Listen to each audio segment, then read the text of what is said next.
बच्चों, आज हम जानेंगे स्टेट्स ऑफ मैटर्स यानी पदार्थ की अवस्थाओं के बारे में। बच्चों, हमें अपने आसपास बहुत सारे तरह तरह के मैटर दिखते हैं, अलग अलग तरह के पदार्थ दिखते हैं, अलग अलग तरह के आर्टिकल्स दिखते हैं, जैसे बुक है, चेयर है, टेबल है, वाटर, ऑयल, स्मोक है, एयर है। इस तरह से बहुत सारी तरह तरह की चीजों को हम देखते हैं। हम यह देखते हैं कि अलग अलग तरह के जो मैटर हैं उनकी स्टेट अलग अलग होती है। जैसे कुछ मैटर तो हमारे ऐसे होते हैं जो सॉलिड होते हैं, ठोस होते हैं, कुछ ऐसे होते हैं जो लिक्विड होते हैं यानी द्रव अवस्था में होते हैं, और कुछ ऐसे होते हैं जो गैस की फॉर्म में होते हैं, गैस की अवस्था में होते हैं। तो बच्चों, मैटर को उनकी स्टेट्स के बेस पर यानी अवस्थाओं के आधार पर हम बांटते हैं 3 पार्ट्स में। पहला है सॉलिड, दूसरा है लिक्विड और तीसरा है गैस, यानी सॉलिड, लिक्विड, गैस। ये है आपकी स्टेट्स ऑफ मैटर। तो बच्चों, यहां पर हम देखें, हमने कुछ आर्टिकल्स हैं जिनको रखा है सॉलिड में, जैसे बुक है, पेन है, आयरन का कोई भी पीस हो, आयरन का कोई भी आर्टिकल हो, चेयर है, वुड है, इनको हमने रखा है सॉलिड में। यहाँ पर आप देखेंगे मिल्क, वाटर, जूस, ऑयल, इनको हमने रखा है लिक्विड में। इसी तरह एयर, स्मोक या गैसेज है हमारी एयर में, उनको हमने रखा है गैस में। तो हमने ऐसा क्यों किया, यहाँ पर हम देखेंगे हम किस बेस पर डिसाइड करेंगे कि कोई भी आर्टिकल, कोई भी चीज जो है वो सॉलिड है, लिक्विड है या गैस है। हम कैसे पता लगाएंगे, उसमें हम कैसे जानेंगे कि हम इस चीज को सॉलिड कहें, लिक्विड कहें या गैस कहें। उनको हम पहचानेंगे उनकी कुछ कैरेक्टरिस्टिक्स के बेस पर, उनकी कुछ विशेषताओं के आधार पर हम उनको पहचानेंगे कि वेदर वो सॉलिड होंगी, लिक्विड होंगी या गैस होंगी। तो सबसे पहले जो हमने इसकी कैरेक्टरिस्टिक ली है वो है शेप। शेप यानी आकार। बच्चों, किसी भी सॉलिड का सबसे पहले हम लेते हैं सॉलिड को। तो सॉलिड जो मटेरियल होते हैं उनकी जो शेप है वो डेफिनेट होती है। डेफिनेट का मतलब है निश्चित, यानी कोई भी सॉलिड है उसकी जो शेप होगी वो डेफिनेट होगी। तो इसको हम कैसे पहचानेंगे, सपोज हमारे पास कोई बुक है, तो बुक को अगर हम यहाँ रख करके अगर इसके चारों तरफ ड्रॉ करें तो हम इसकी जो एक शेप है पर्टिकुलर वो निकल करके आएगी। यानी जो बुक है वो आपकी, उसमें 4 साइड्स हैं और उसकी डेफिनेट शेप है। अब आप बुक को उठा करके टेबल पर रख दीजिए, टेबल से उठा करके उसको कबर्ड में रख दीजिए, तब भी जो उसकी शेप है आप उसको बैग में रख दीजिए, ड्रॉर में रख दीजिए, लेकिन बुक की जो शेप है वह वैसी की वैसी रहेगी। एक जगह से दूसरी जगह उठाकर रखने पर उसकी शेप में कोई भी डिफरेंस नहीं आएगा। तो इस तरह हम कह सकते हैं कि जो सॉलिड होते हैं उनकी जो शेप है वो डेफिनेट होती है, माने निश्चित होती है। इसी तरह से आप यहाँ पर और भी जो हमने आर्टिकल से लिए हैं, जैसे पेन के बारे में बात करें, पेन की भी आप देखेंगे एक डेफिनेट शेप होती है, यानी जिस तरह का वो है आप उसको कहीं भी उठा करके रखिए उसकी शेप जो है वैसी की वैसी रहेगी। इसी तरीके से आयरन का कोई भी पीस हो, सपोज आप आयरन नेल ले लीजिए या आयरन का कोई भी आर्टिकल हो, उसको आप कहीं भी उठा करके कहीं से भी रखिए तो उसकी जो शेप है उसमें कोई भी डिफरेंस नहीं आएगा। तो इसी तरीके से आप वुड का कोई भी पीस हो, चेयर है, आप कहीं पर भी रख दीजिए तो उनकी शेप में कोई डिफरेंस नहीं आएगा। तो हम कह सकते हैं कि जो सॉलिड है उनकी शेप है वो डेफिनेट होती है। नेक्स्ट आप लेते हैं लिक्विड। लिक्विड के हमने एग्जांपल लिए हैं मिल्क, वाटर, जूस, ऑयल, और भी इसके कुछ एग्जांपल हो सकते हैं। अब हम कैसे डिफाइन करें कि जो मिल्क है, वाटर है, यानी लिक्विड आइटम है, इनकी शेप फिक्स होती है या नहीं होती। तो बच्चों, इसके लिए हम समझ सकते हैं कि सपोज हमने वाटर लिया, एक ग्लास में हमने वाटर लिया, इस वाटर को हमने किसी दूसरे कंटेनर में किया, दूसरे कंटेनर में करके हमने उसको किसी और चीज में हमने उसको कन्वर्ट किया, मतलब ट्रांसफर किया, और उसके बाद में हमने देखा कि हम जिस बर्तन में उस वाटर को ट्रांसफर करते जाते हैं यानी रखते जाते हैं, हम ग्लास से जब हमने दूसरे कंटेनर में किया तो उसकी जो शेप थी वो उस कंटेनर जैसी हो गई। इसके बाद हमने उसको किसी तीसरे कंटेनर में किया, किसी तीसरे आर्टिकल में हमने उसको रखा, तब जो उसकी शेप है उसके जैसी हो गई। अब सपोज वो जो वाटर है हमारे हाथ से फैल जाए, गिर जाए, गिरने पर आप देखेंगे कि जो वाटर है उसकी कोई भी शेप नहीं रही और वो क्या करने लगता है, बहने लगता है। माने अब उसकी कोई भी शेप नहीं है। तो हम यहाँ कह सकते हैं कि जो लिक्विड होते हैं, तो वाटर की जगह आप मिल्क ले लीजिए, जूस ले लीजिए, ऑयल ले लीजिए, इन सभी में ये प्रॉपर्टी होती है कि इनको जिस कंटेनर में रखा जाता है, हम जिस भी कंटेनर में इनको रखें वैसी ही शेप ले लेते हैं। तो हम कह सकते हैं कि इनकी कोई भी फिक्स्ड शेप नहीं होती। नेक्स्ट हम देखते हैं गैस। तो बच्चों गैस को अगर हम किसी भी कंटेनर में रखें, अब सपोज जो कंटेनर है वो आपका बंद है, तो उसमें क्या होगा कि जो गैस है वो पूरे कंटेनर में क्या होगी, फैल जाएगी, यानी पूरे कंटेनर को घेर लेगी। अब सपोज उस गैस को, जो कंटेनर है उसको हमने गैस को ट्रांसफर किया किसी दूसरे कंटेनर में जो उससे छोटा है, तब भी जो गैस होगी वो जितना छोटा हमने कंटेनर लिया है उसमें अपनी जगह बना लेगी और उसी में एडजस्ट हो जाएगी।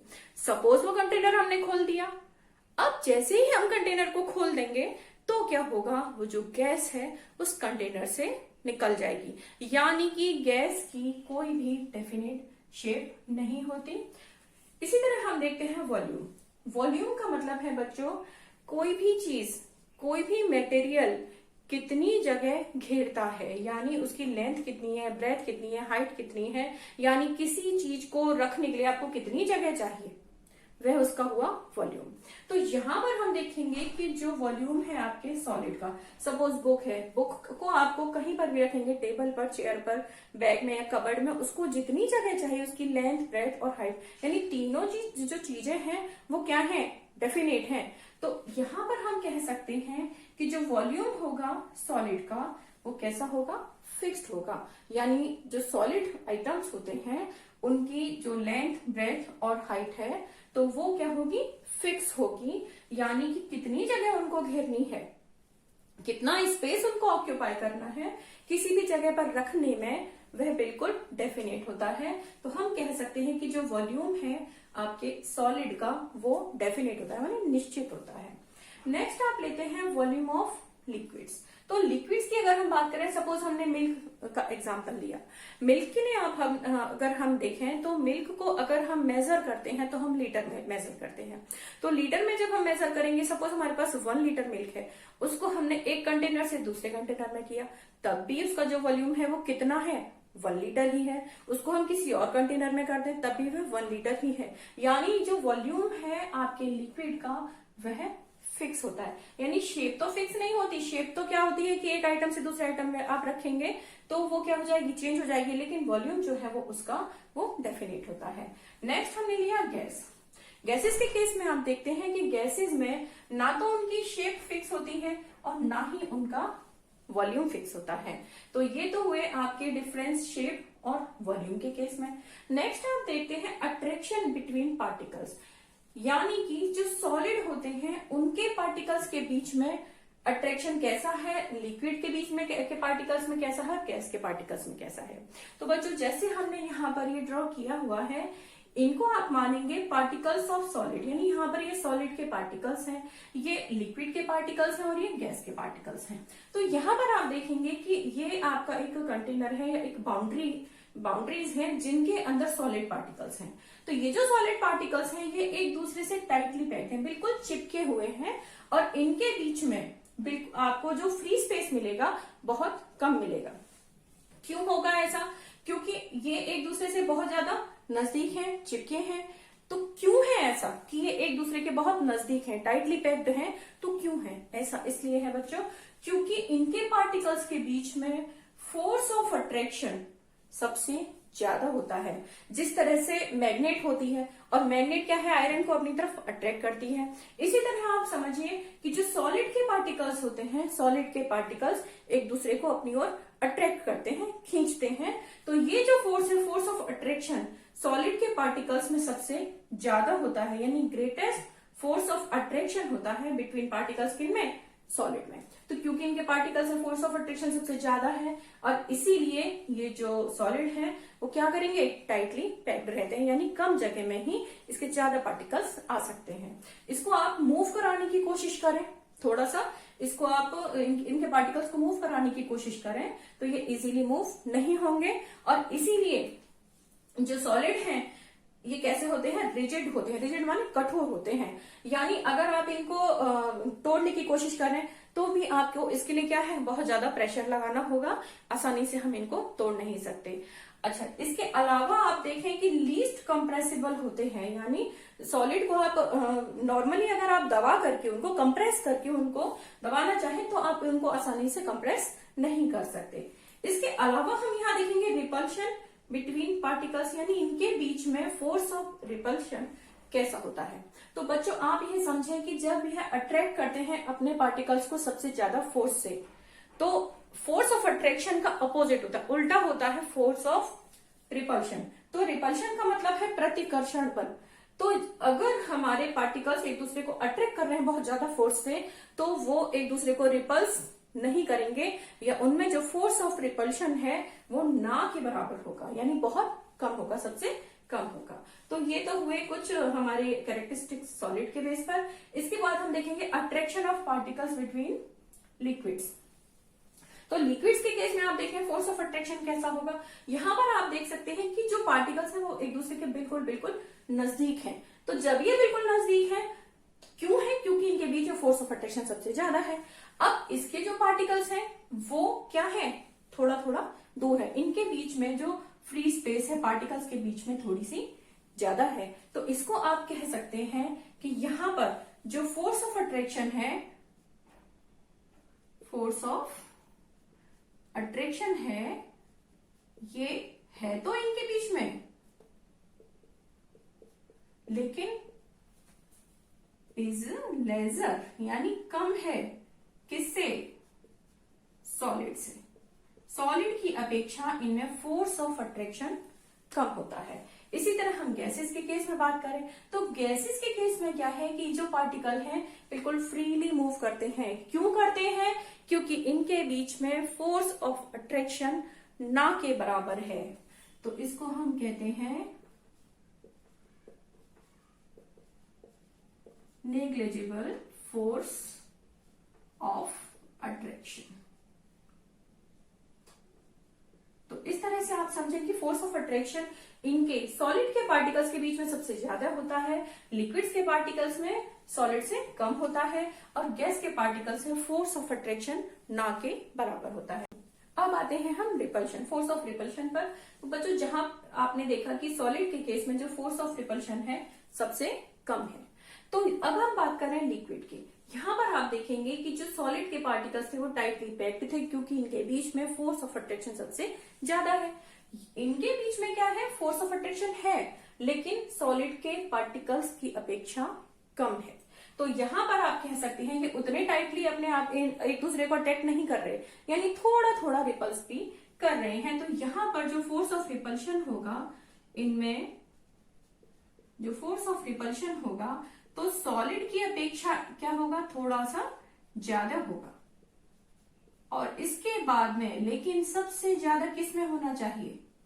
गैस में होना चाहिए। यानी अब हम बात करेंगे गैस की, कि गैस के जो पार्टिकल्स हैं इनके बीच में फोर्स ऑफ अट्रैक्शन कैसा है। तो बच्चों क्योंकि इनके जो पार्टिकल्स हैं वो एक दूसरे को अट्रैक्ट तो नहीं करते, तो अट्रैक्ट करना इनके लिए बिल्कुल ना के बराबर है, नेग्लिजिबल है। तो हम यह कह सकते हैं कि इनमें जब अट्रैक्शन नहीं है तो अट्रैक्शन का अपोजिट है रिपल्शन।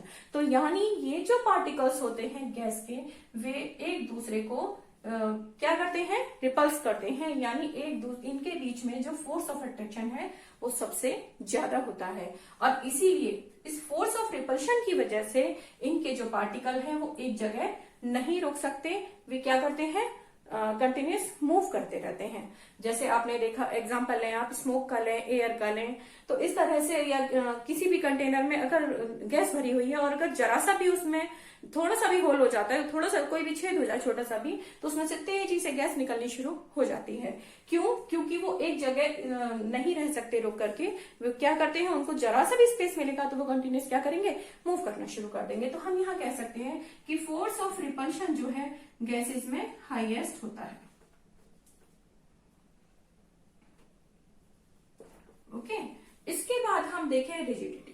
रिजिडिटी माने कठोरता, यानी कितने कठोर होते हैं। तो सॉलिड को आप देखें, इसके नाम से ही आप थोड़ा अंदाजा लगा सकते हैं कि जो सॉलिड होते हैं वो रिजिड होते हैं। रिजिड क्यों होते हैं? क्योंकि इसके जो पार्टिकल्स हैं वो टाइटली पैक्ड हैं, और इनको अगर हम मूव कराने की कोशिश करें, थोड़ा सा भी हिलाने की कोशिश करें, तो हम आसानी से इनको मूव नहीं करा पाते। इसके लिए हमें ज्यादा फोर्स लगाना पड़ता है। लेकिन अगर हम बात करें लिक्विड की, लिक्विड में रिजिडिटी सॉलिड की अपेक्षा कम होती है।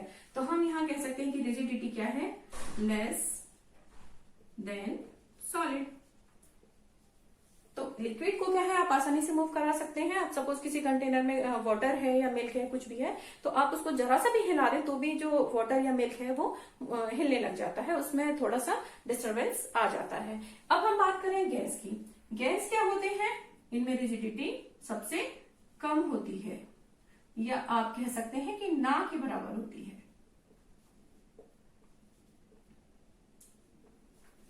अब हम लास्ट पॉइंट लेते हैं कंप्रेसिबिलिटी। कंप्रेसिबिलिटी का मतलब है बच्चों कि कोई भी मटेरियल है उसको आपने कंप्रेस किया, कंप्रेस करने के बाद में वो दब जाए, पतला हो जाए, कम हो जाए, यानी कम जगह घेरे, इस तरह से। तो हम यहाँ इसमें देखते हैं कि सॉलिड अगर हमारे पास है, सपोज हमने बुक का एग्जांपल लिया था, तो बुक को हम कंप्रेस करने की कोशिश करें तो वो कंप्रेस नहीं होती। तो यहाँ हम कह सकते हैं कि जो सॉलिड है वो लीस्ट कंप्रेसिबल होते हैं। अब बात करें हम लिक्विड की। लिक्विड में थोड़ी बहुत कंप्रेसिबिलिटी हो सकती है, और लेकिन जब हम गैस के बारे में बात करते हैं तो बच्चों गैस का सबसे बड़ी कैरेक्टरिस्टिक इनकी यही होती है कि गैस को हम बहुत ज्यादा कंप्रेस भी कर सकते हैं। इसका एग्जाम्पल होता है हमारे पास घरों में जो आपका एलपीजी सिलेंडर होता है जो आप यूज करते हैं, तो उसमें आप देखें बहुत सारी गैस कंप्रेस करके भरी जा सकती है। इसी तरीके से सीएनजी, कंप्रेस नेचुरल गैस, जो कि हम यूज करते हैं, तो उसमें भी क्या है, नेचुरल गैस को कंप्रेस करके उसको सिलेंडर्स में भरा जाता है। और इसी तरह से हम एग्जांपल ले सकते हैं, जैसे हॉस्पिटल्स में ऑक्सीजन सिलेंडर्स होते हैं, उसमें भी गैस को क्या करते हैं, कंप्रेस करके और उन सिलेंडर्स को हम फिल कर सकते हैं। तो गैस में सबसे अच्छी जो क्वालिटी है, सबसे अलग जो क्वालिटी है, वो है इसकी कंप्रेसिबिलिटी, कि बहुत सारे अमाउंट में गैस को हम कम जगह में भी कंप्रेस करके उसको फिल कर सकते हैं। तो बच्चों ये कुछ कैरेक्टरिस्टिक्स हैं आपकी सॉलिड, लिक्विड और गैस